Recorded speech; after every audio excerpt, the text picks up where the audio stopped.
لطفية حبلة؟ شو هالحكي سيدي؟ شلون؟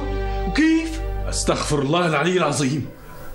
قصدي سيدي خايف تكون لعبة من ألاعيب حماتي مشان رجعها للطفية، أنا بعرفها لحماتي. اللهم طهر قلبه واغفر ذنبه. لك يا ابني الشغلة ما فيها مزح، ولا حدا بيقدر يلعب فيها. طيب بعد كل هالمدة تذكرت تقول إنها حبلة؟ حماتك خبرت عيلتي إنها ما كان عندها علم، بس وقت اللي صار عندها علم خبرتنا. هلا أنت مبسوط ولا زعلان؟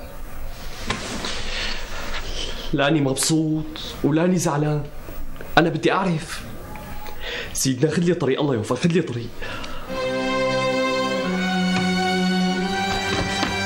لطفية حبلة؟ هيك قال لي الشيخ عبد العليم يا بي. يلا فريال انا مستعجله. وين لطفية؟ مين بدك؟ لطفية شو ما عم تسمعيني؟ وشو بدك منا؟ مشتاقت لها بدي اشوفها.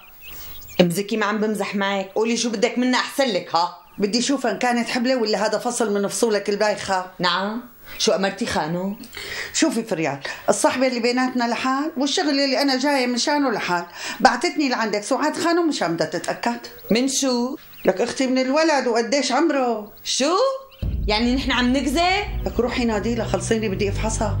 سعاد خانو بدها تطمن لانه هلا بتكون قاعدة على نار. ان شاء الله بتعدي انت وياها بجهنم يا حق. شو عم تحكي وليه فريال؟ اطلعي من بيتي وليه؟